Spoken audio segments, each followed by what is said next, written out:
Hi everyone, welcome to another edition of Big Business Blueprint live interviews, where we speak with one business leader and understand their personal and startup growth playbook, fundraising lessons, products and services they offer, and how they think about their market expansion, customer acquisition, retention, attracting talent, and building a tight knit workforce, and so on. I'm Bhuva Shakti, based in New York and the founder of WalletMax. We are a global community of startups, investors, and executives focused on increasing sustainable funding access, especially in climate tech, fintech, deep tech, and AI sectors.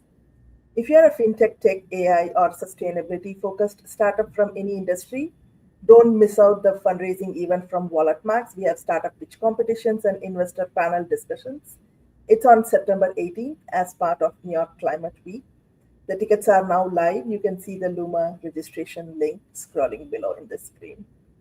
In my Startup Growth Playbook interviews, the one we are in today, I typically invite a startup founder or co founder and invite them about their growth lessons and interview them, more importantly, about what differentiates them from the crowd.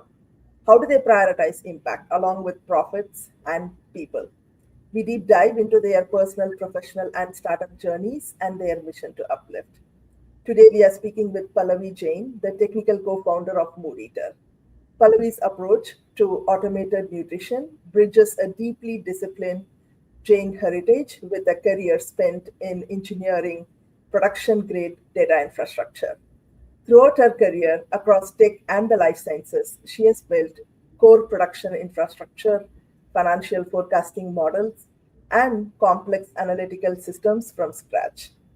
MoodEater is an agentic fulfillment platform engineered to completely replace today's context blind delivery applications with automated physiological fulfillment. The tedious era of endlessly browsing menus and typing instructions into conversational chatbots is entirely gone. MoodEater translates fragmented biological intent into automated one tap execution. Let's get started. Thanks for joining us, Pallavi, today. Could you share a bit about your background and journey towards launching MoodEater? Thank you so much for giving me this platform, Bhuva. That was such a great bio. I think you've covered most of it. I would just say that Mood Eater was just a natural extension of what I was anyway doing when I was eating out every day at work last year, and seeing so many people relate to it, especially so many of my early pilot users. It was just something that had to be out there for public use, and being in life sciences and building AI systems, as well as understanding the economic of how users actually behave, it just, I think it gave me like an upstart into this natural entrepreneurial journey. Yeah, no, definitely. It's a great journey. Your journey spans economics, analytics, life sciences, and AI. Too many diverse things. But looking back, what experiences prepared you most to build MoodEater? I would say it was definitely my consulting experience. It was basically it gave me an insight into how the dosing really works. Understanding the clinical rigor when a drug is really out in the market, you need to understand what type of food drug interactions that are there for you to actually get the maximum effect of that dosing, and understanding the clinical rigor that comes with processing such data at a massive scale. And as well as, I think my background in economics, especially econometrics, built that QA philosophy in me, that you always need to validate that whatever equations you're building, whatever models you're building, they are testing, they're correct. They're being tested every second and so on, if a human's touching it, if an outcome is being impacted by it. Yeah, no, definitely. Because once you are able to figure it out at scale and ensure everything is accurate every single time, then it kind of leads the way into building a platform like what you have today. You also often describe food as medicine. Was there a personal experience that shaped that philosophy for you? Yes, so I grew up Jain, and in Jain households, we're very strict with how we pair foods, right? So you cannot like pair hot mushrooms with let's say a green goddess dressing, which is made of yogurt. It's going to cause you sensitive reactions in your stomach and aid to poor digestion. And my mom always used to say like you need to pair these types of food, and if you're feeling low, this is the things you need to have, lower your sodium and so on. And when I was like just ordering out, it was just becoming increasingly hard. How do I put this nutrition knowledge that I have into just like in my invoice so that it just gets executed autonomously? So that was place number one. And I would say place number two was losing my father when I was a child, and understanding like that pain that I still like live with every day. I think that I empathize with those animals too. They lose their families just for our taste and convenience. And Mood Eater has been my personal life mission as well, to save as many animal lives as possible, because there's been a lot of scientific studies saying that there's no significant difference from the muscle mass you gain from animal protein versus plant protein. So I'm thinking, if other living beings can live happily, why not? So I think Mood Eater is also a natural extension of that mission as well, promoting vegetarianism when you're eating out every day at work.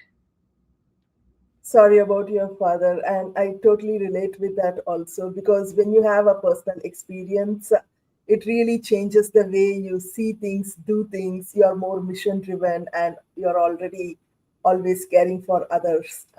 Also, specifically talking about the vegetarian food, if we get the nutrition that we need equally from a vegetarian diet, then why not, right? So I think sometimes people have challenges finding that right thing. So then they're all for alternate things.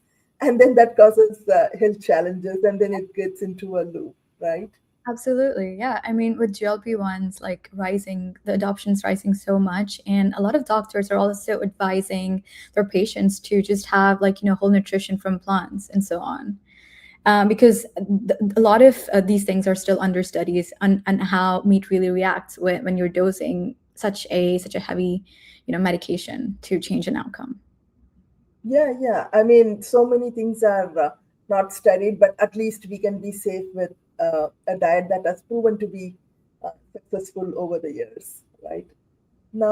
Now, you've built production systems in healthcare before becoming a founder, right? So, what has been the biggest mindset shift from being an engineer to being an entrepreneur?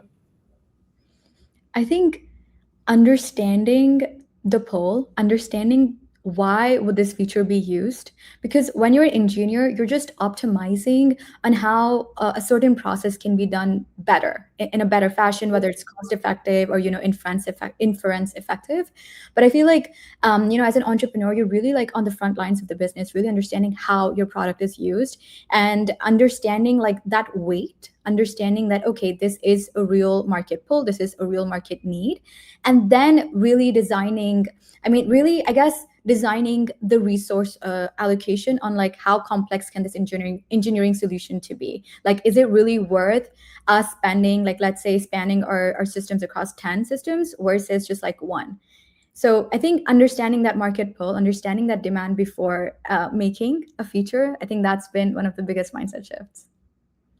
Yeah, I know. I totally agree with that. As an engineer, you're trying to just fix a problem, but when you become an entrepreneur, you're thinking more beyond the engineering aspect, right? You're thinking about, okay, what problem are you solving for who? Are you becoming impactful? And then go back to the engineering problem, not start from engineering to solving people's problems. So that's a bigger mindset shift. Now, while you're on this entrepreneurial journey, as I have seen many founders, including me as well, every founder faces moments of uncertainty, right? So, what has been your toughest challenge so far, and how did you work through it? I think I've had a lot of challenges, but I feel like the toughest one would definitely be, and was I think this was after I finished my pilots in March, and I was just curious, like, how do I do marketing and sales more? Because I don't have a big social media background, and I was just, kind of stuck in that loop. Like, what would be my go to market? What would my sales look like now that I know that this product is going to look like this is how it will be used. So I think how I did navigate was that just like talking to my users, I call up my pilot users, I call up like my early beta testers and so on, and just be like, hey, like what the product that you use every day now, like how did you actually got to know about it? And they were like, a friend of mine told me, or I just like came to know about like through word of mouth, or in an organic way. So I think just really talking to people how they buy things and what would actually impact that buying behavior. I think that was the way how I solved it. So I've been very in real life, I sponsor events in the city, I go to pitching competitions like yours, and just been trying to get inside a lot of communities, wellness clubs. So I think that was one of my moments of uncertainty when I was just trying to see how do I get this app in the hands of more users. Yeah, I mean, I'm a founder and an investor myself. I couldn't agree more. Especially in your early stage, you are supposed to talk to your customers. More organic word of mouth. The more the founder is closer to the customer, the better you're solving the problem for the long term. And those are the people who will be willing to pay, because sometimes people think marketing and sales is going to do the magic, but that's more for late stage scaling, right? So you're in the right track. I mean, I could not agree more, because I've seen so many founders successful following this word of mouth organic approach early in the cycle than relying on external marketing and sales, right? So, but also, you see, you have a challenge where you're building in one of the most regulated industries. There are so many moving parts, so many different types of people. You don't know what they eat, what could cause a reaction. They may be using your app, but they may be doing other things which you may not be aware of, right? So, how do you balance moving fast with building responsibly, especially considering the regulations around what you're doing? I think I personally think that I'm not moving super fast. I'm deliberately moving slow because I think we're at times where consumers are still figuring out what their exact needs are, because we're thinking like, wait, I can just chat GPT this, I can just Claude this. So I think understanding, like I think like pacing yourself to your customers' decision making. I mean, I might be wrong there, but I feel like just really working around their timelines because it's them you're solving this problem for.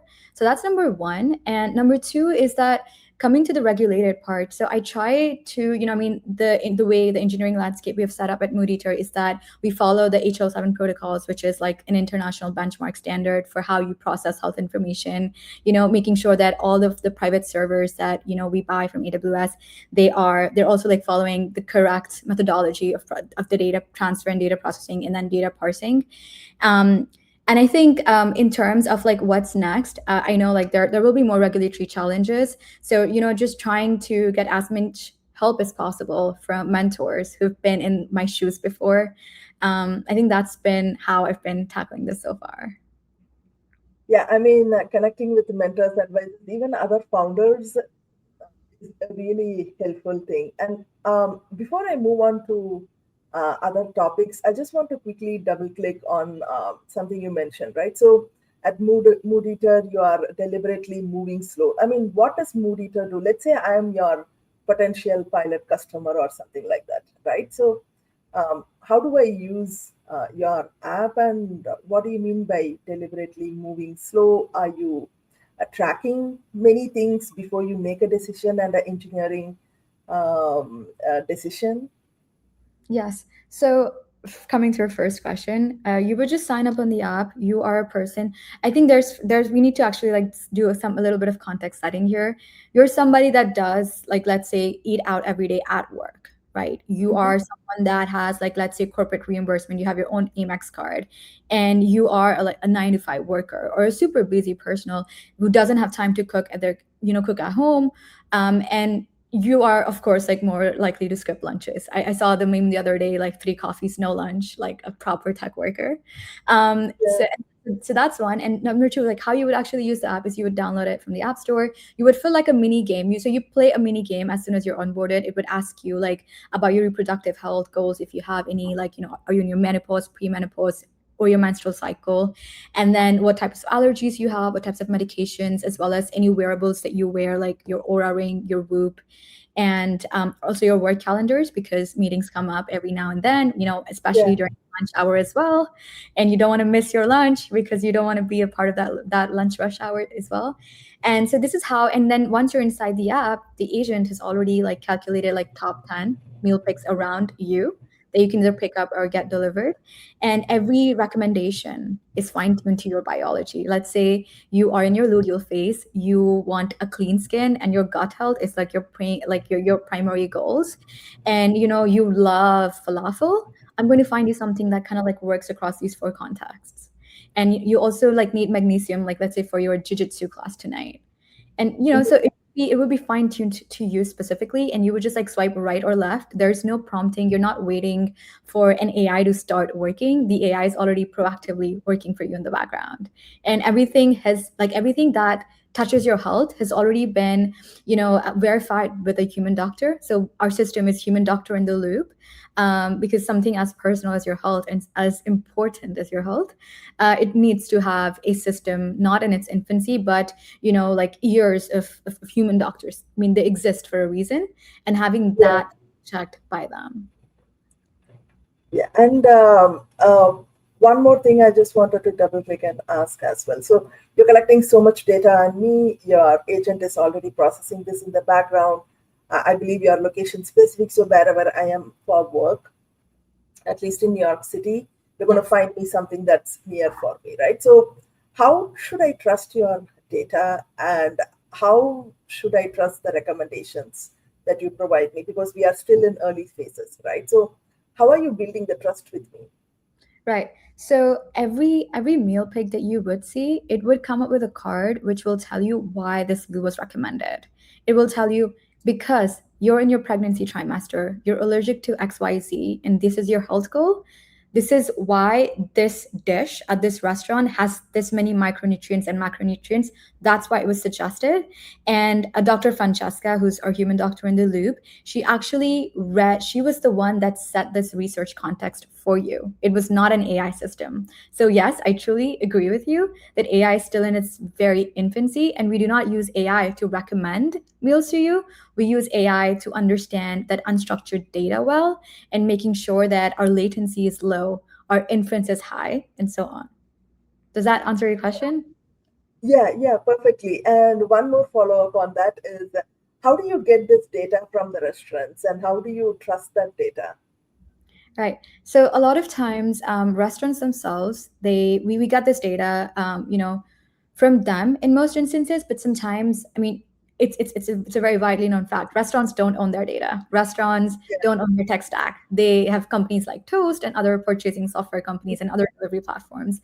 So we're building this recursive dish level taxonomy, which shows the exact type of produce they use, what type of seed, like what types of oil is used, right? Is it like canola oil, which is a seed oil, or like let's say clarified butter, which a person with gluten allergy can have, right? And Mhm. then as well as like other purchasing software companies that we're in active partnership talks with, so that it's easier for them. It's not a lot of legwork for the restaurant to give us that data. We just come in, and our system is just kind of like a plug and play for them. And we already have like kind of resolved whatever micronutrients, macronutrients are in that exact dish. So how do you compete with the bigger apps like, let's say, DoorDash or something similar? I think with DoorDash, they've already solved convenience, and so we are just being more specific and thoughtful about your biology. Um, I think DoorDash recently introduced Ask DoorDash, and you still have to prompt it like, "Hey, is this dairy free, gluten free?" But with Mood Eater, there's no prompting, there's no action that you need to take. We already know your health, we already know your body. Um, and our doctor has already done the research on what will work for you. There's no context where you need to really figure out on your own. You're not making a decision that way. The only decision you're making is a yes or no on this meal that's shown for you. So I think it's doing like 70% of the work before you eat. Whereas other delivery platform that have solved the convenience problem, but they haven't solved the biology safety problem. That's where we come in and do that, because a lot of these big companies, they have like $1 billion of infrastructure, their culinary dish taxonomy and not whatnot, but they're still leaving the decision to me. And I, as a time constrained individual, do not have that much time to put. And I don't want my health outcomes to be impacted because I was lazy. Yeah.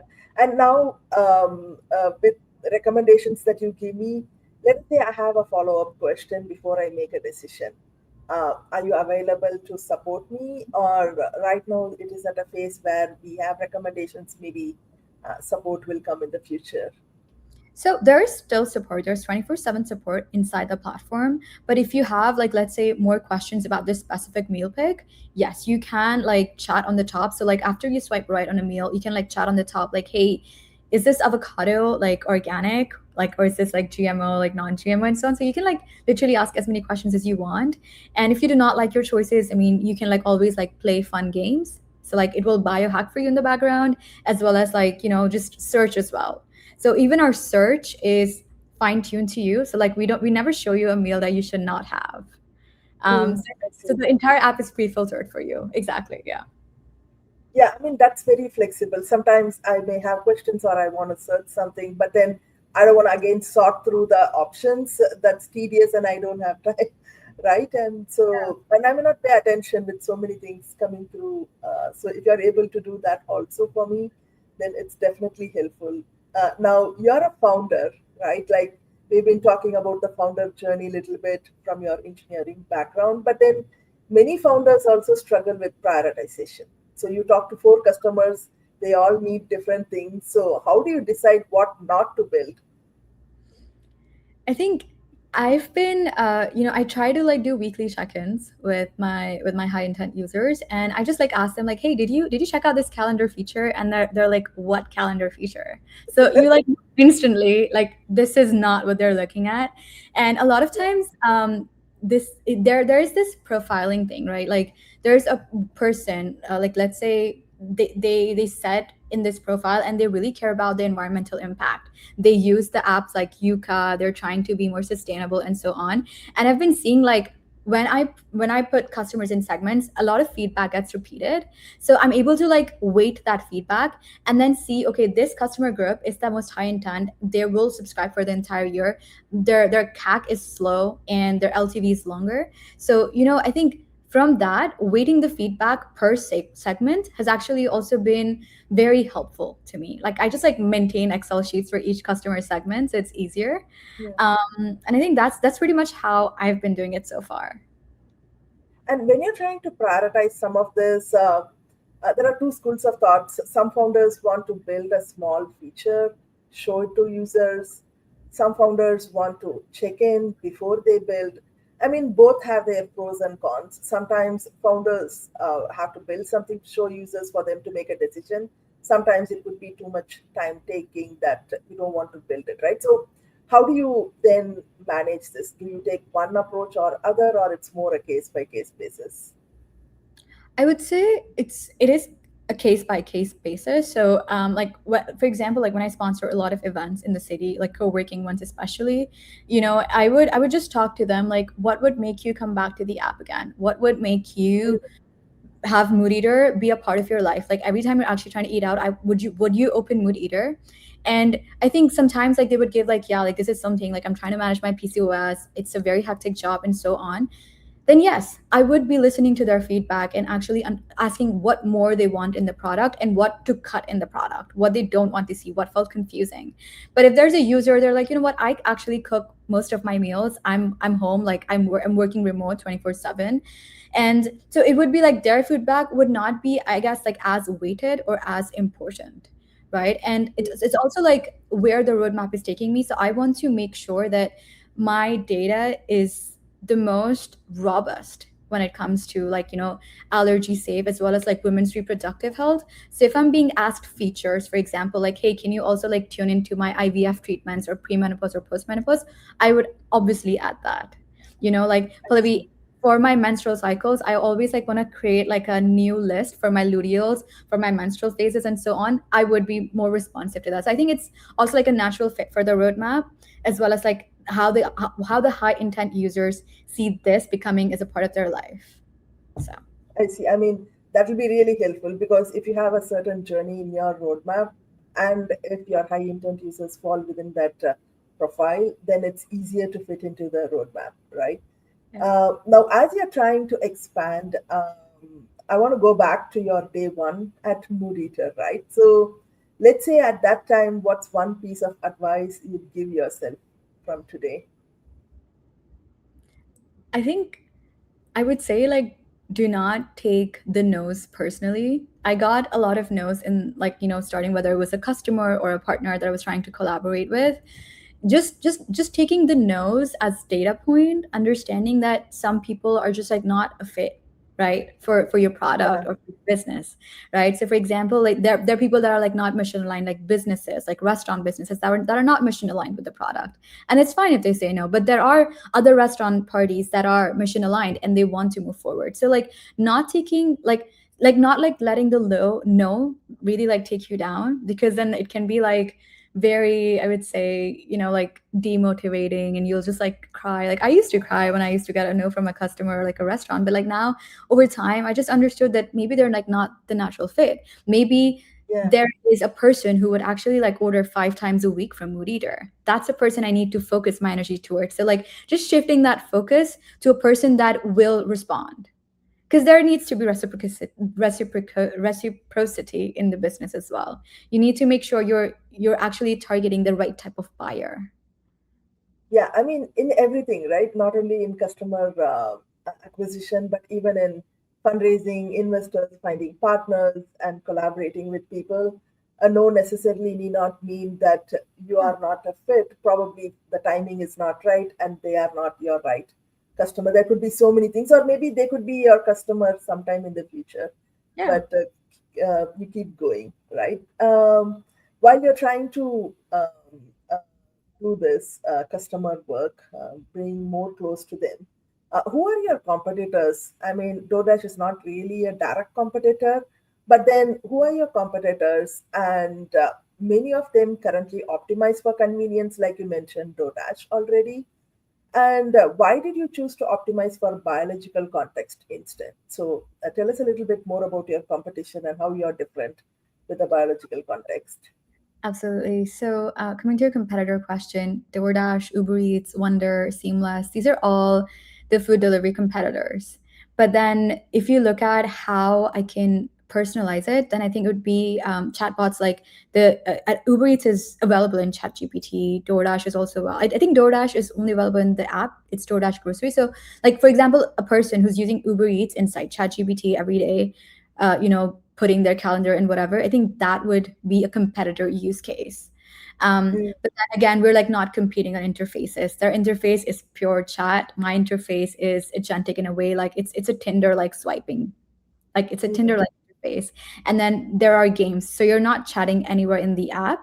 And that's number one. And number two would be there's also like the silo. So you have telehealth RDs that are like giving you what you need to optimize for a certain journey that you want, like whether it's GLP-1, whether it's peptides, whether it's pregnancy, whether it's just losing weight, or like your skin journey, whatever it is, right? You're getting these instructions in a PDF format from your dietitian, feeding it to Claude, feeding it to ChatGPT.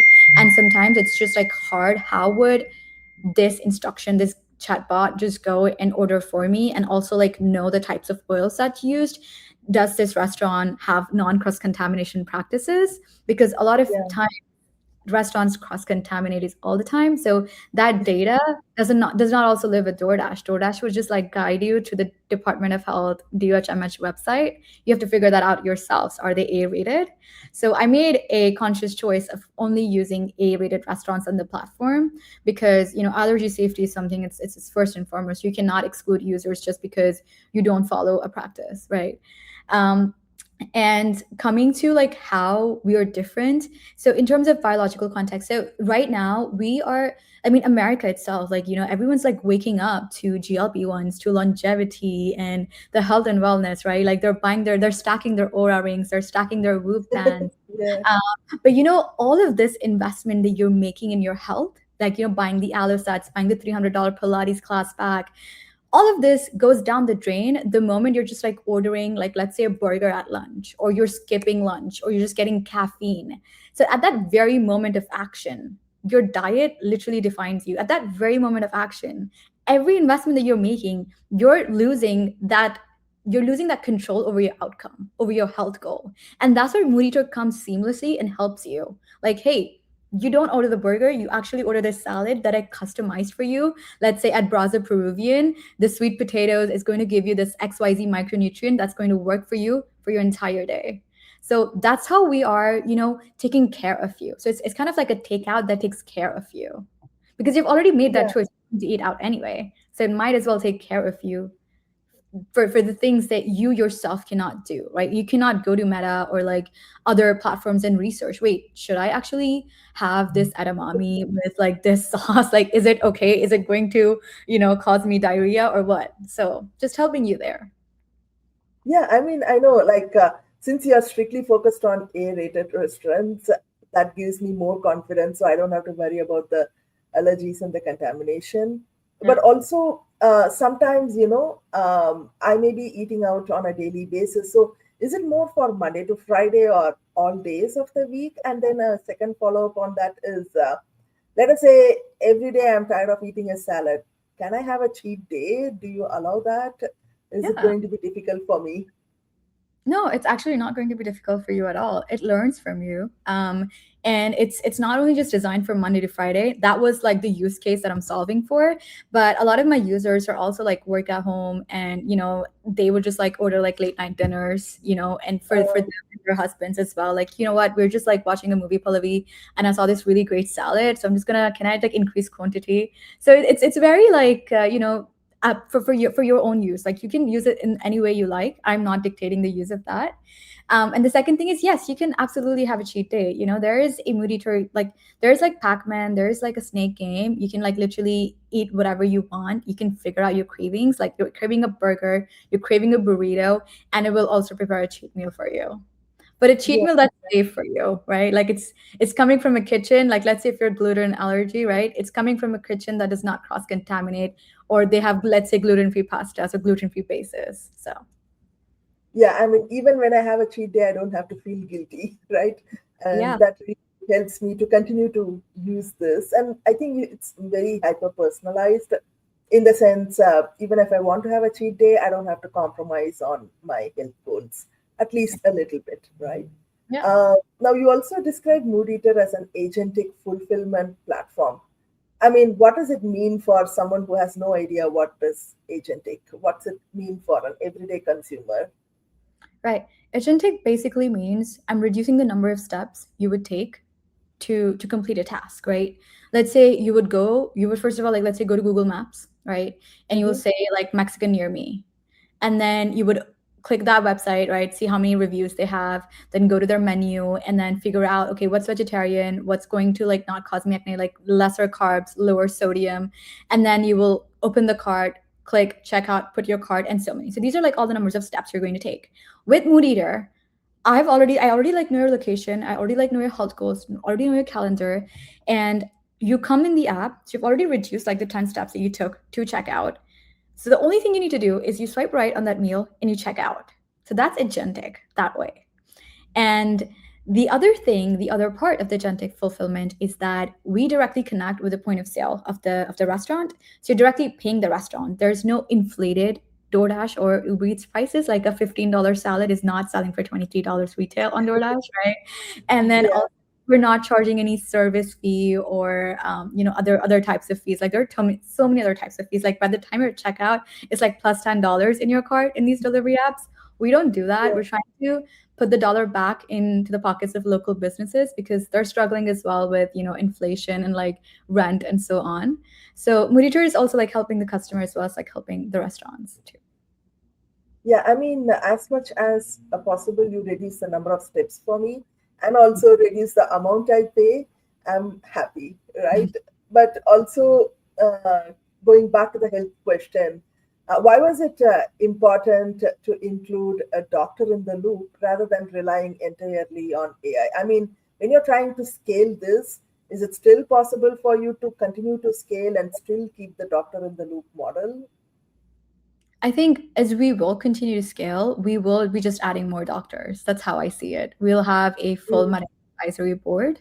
And the reason I made a decision to actually include a human doctor in the loop is because, I mean, with the current technology, it's only making the number of API calls that as we define it, and sometimes there's a big black box into like how these models behave. Yes, there are open weight, open source models, but then they cannot really go to the very depth of good research, right? For example, if a person is in their premenopause journey and they're also like allergic to, like, let's say soy, it's very hard for them to like get protein as well as safe ingredients to kind of achieve their health outcomes. And a lot of this good AI, good research, good medical research is sitting behind paywall, and agents cannot access it at scale. So having a human doctor to fact check everything that is touched by a real human, like a human's going to eat this salad, it was a product decision that I had to make early on before the human in the loop was even a thing. Yeah. And I also believe that it's something as personal as our health. So I think like healthcare actually has like two big like dimensions you can look at. One is like the operational side of it, like how healthcare really, like how you meet the healthcare, whether it's through insurance enrollment, what type of like other steps you need to take to access the healthcare. And the other part is the healthcare itself, you talking to the doctor, taking their advice and implementing that in your lifestyle. So with Monitor, it's actually the part number two. It's not the payer medical billing landscape. It's the fact that how you get this advice and how trusted this advice is. And with Dr. Francesca, like as she's like actually concluded like half of her research review, like we're always adding more entries. We found that 70% of the AI research entries, like if I was to go to Claude and get like a meal plan for me, it's wrong, right? Like it's not like, oh, you should actually, like for skin, you should like get more collagen. Well, you should, but there are other nutrients in balance with, it's only like when you combine certain other nutrients with collagen, that's when you're going to get that skin health journey. Because I mean, everyone's just like, junking up on collagen so much, Yeah. right? And it's there's no truth. Like, so she's adding that evidence-based layer to your health. Yeah, I mean, today there is protein and collagen in every Yeah. single food that you take. Peptide. And Yes. we have to question, I mean, how does this kind of food get so much protein and collagen, and is it really helping? Yeah. Right. So, having that additional layer of research and understanding will only increase the trust from Yeah. your consumers, right? So you're already in close touch with your existing consumers, especially because in pilot phase you are learning a lot from them. But then, what are those key signals that tell you that you have reached true product market fit? I wouldn't say I am at 100%. I would say that I'm like probably 40 to 45% of product market fit. And the reason I'm saying that is like the way Mood Eater started, it was like I was trying to do like 10 things at once. And then over the months, I just like made it only takeout option, like only takeout. Like I'm only for this habit of yours, when you're ordering a takeout, like that's what Mood Eater is going to come help you. So I think I've trimmed down a little bit, and I think that's how I have understood that these are the features that people will pay for and people need. They don't want one app to do like 10 things. They just want that app to just do one thing right, so that they don't have to think about it. They don't have to double check it. So I think and then the signals that I got was, I was getting like, in a week one person would order 4 times, even though they were working from home, or even though they have like the kitchen at their offices. Like a lot of offices like provide office lunches as well. So they were like, Yeah, what, I'm still mood eating, Pallavi, because it just felt so addicting. It was just like so easy, like everything was just taken care of. So I think just no nudge was like the reason how I got to know that, okay, people are liking this, people are willing to pay for this, and I just have to make sure that whatever I'm doing, I need to do it 10 times better. So yeah, just yeah. focusing on that. And I mean, we're still like, I mean, these are exciting times. I mean, we don't know like what will happen next. I mean, I don't know like if your Whoop app or Oura Ring will start ordering your takeouts at this point, or ChatGPT hires a doctor all of a sudden and does that for you. So, I mean, Yeah. it's always like, I would say like 40 to 45% product market fit as of now, and just trying to understand more what people need. That's pretty much it. Yeah, I mean, instead of trying to deliver 10 features, focusing on one or two that really move the needle. And obviously, once you're successful with the current set of features, you can always add more. But then the trust lies in, I mean, customers are happy when you tell them, okay, that is not something we do, instead of trying to say you're doing and then not delivering at quality, right? So, Uh, Now, healthcare products often require longer commercialization cycles. Now, how are you approaching customer adoption and partnership? So, this is more when you're starting to scale, you may not be able to be in touch with every single customer, even though if they are a high intent customer profile, right? So, how are you approaching some of the adoption and where does partnerships come into play within this? Right. So on the consumer side, I've been partnering with a lot of wellness studios. So like I've distributed stickers at like Club Pilates, Tribeca location. I'm also doing something similar with Wunderbar. And I go to co-working spaces a lot. I was at Happy Hour in Mindspace. It's their co-working space out of Williamsburg. And then as well as like a lot of co-working days, like female founders co-working days, chief of staff co-working days, and so on. So trying to meet my consumers naturally, trying to meet them where they are, where they're actually already spending their time. And the second extension that I've been, just toying with, like it's not, I've not tested this yet, but um, it's basically like how can I go into the telehealth landscape and have dietitians and nutritionists recommend Mood Eater as someone that they can shape their health outcomes for their patients, because Yeah. they're just giving them like planners. They're asking them to like fill Google Sheets with the type of exercise they did, what type of lunches they ate. So just trying to see if that can also be another network effect that I can leverage.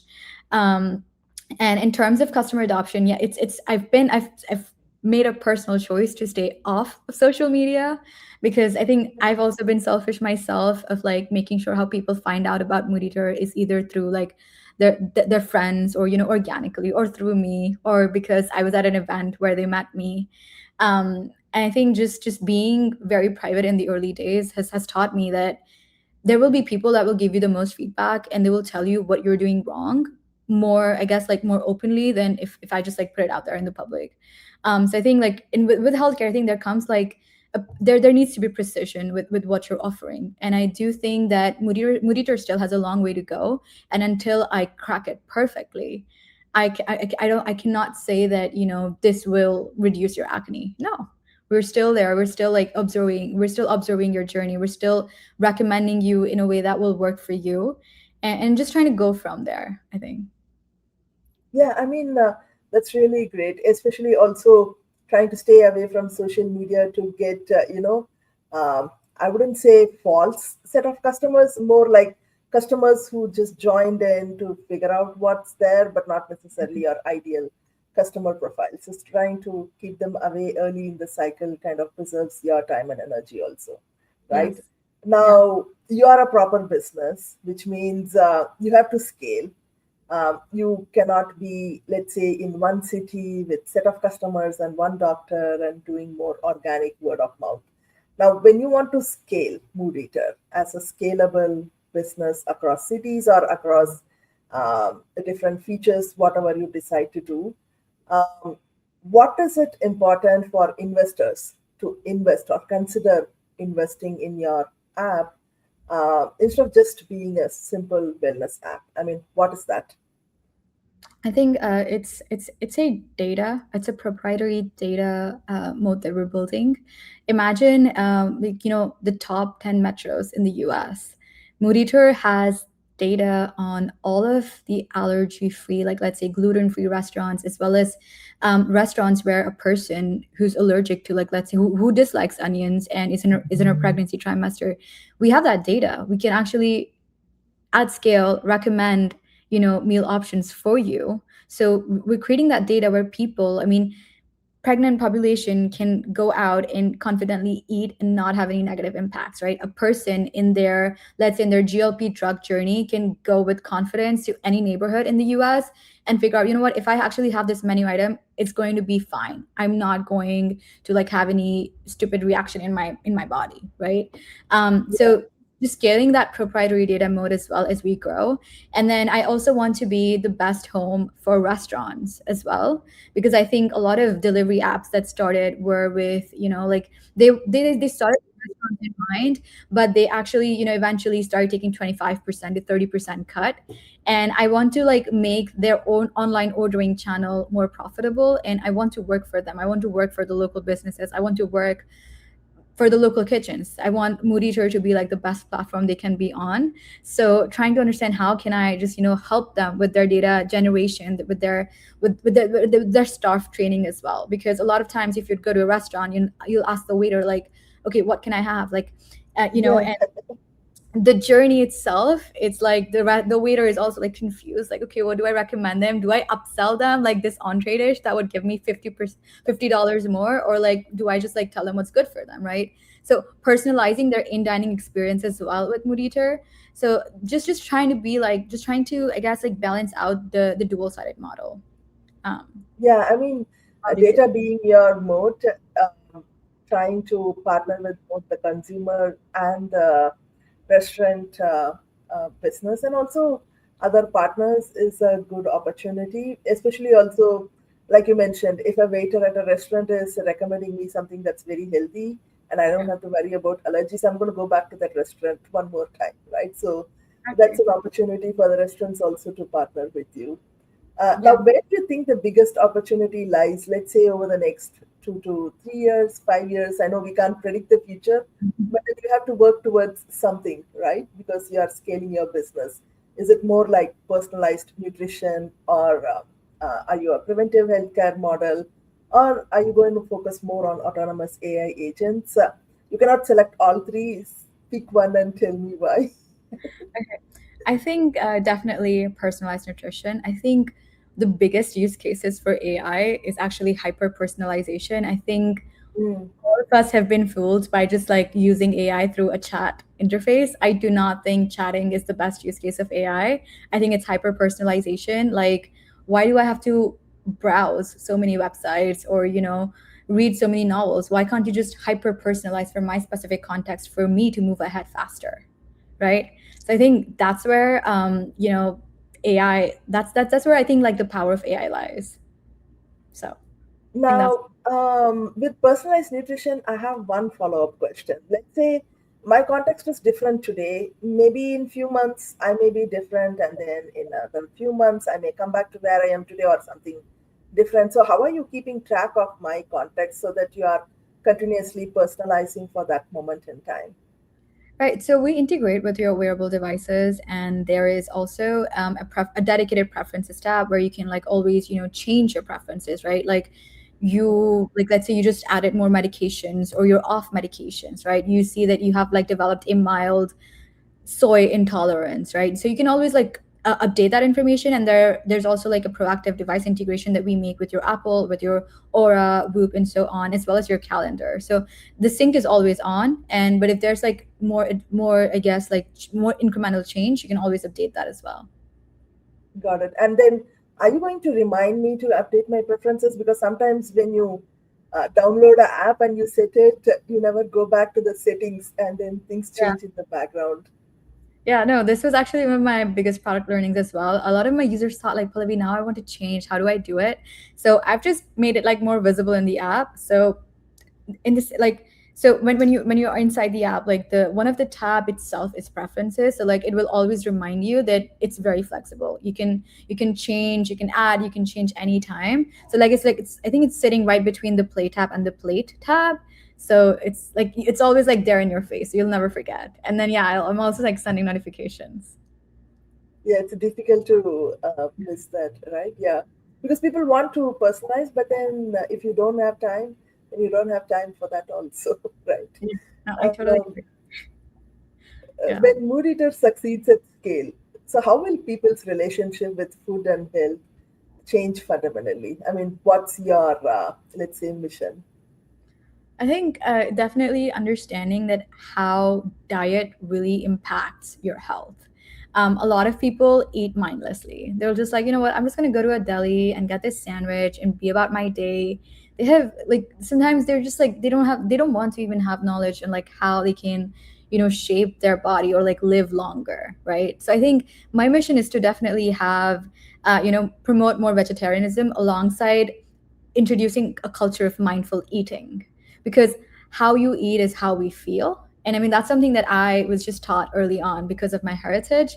But a lot of people, whichever journey, like whichever part journey that they are in their life, whether they're just struggling with ADHD or just struggling with, like, let's say, their menstrual cycles, diet is always there to help you. Like, diet is literally 90% of your health outcomes. So I just like want Mood Eater to be as like one of the ways they get help, they get taken care of.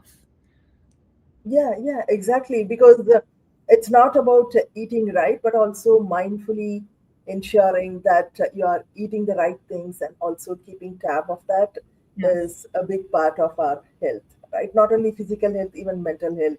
You feel good, you do better. Yeah, yeah. Um, we're kind of coming at time. Is there anything else you want to share with the audience? What are you looking for? What are your goals? I, I I mean, first of all, thank you so much for having me here. And the only thing I want to say to audience is that thanks so much all for watching me as well and for supporting Mood Eater. We're live on the App Store. We went live last week, and we hope to serve you. We hope to serve your next takeout. And how can people get in touch with you? What's the best way? Is it LinkedIn? You have an email, website? What's the right Yeah. way? Yeah, so it's my first name at moodeater.com. That's my email. Everyone's free to write, and as well as my LinkedIn. Yeah. All right, perfect. Thanks so much, Pallavi, for joining us and also sharing a little bit more about food and healthcare, not necessarily also just about the app, because AI is a part of it, but then mindful eating and diet is very essential for your physical and mental health. Thank you so much for joining us. Thank And you. for everyone, if you're a fintech, tech, AI, or sustainability focused startup from any industry, don't miss out the fundraising event from Wallet Max. We have startup pitch competitions and investor panel discussions. It's on September 18th as part of New York Climate Week. The tickets are now live, and you can see the Luma registration link scrolling below in the screen. Thanks everyone for joining us, and thanks again, Pallavi, for joining us. Thank you. Thank you so much. Have a great one.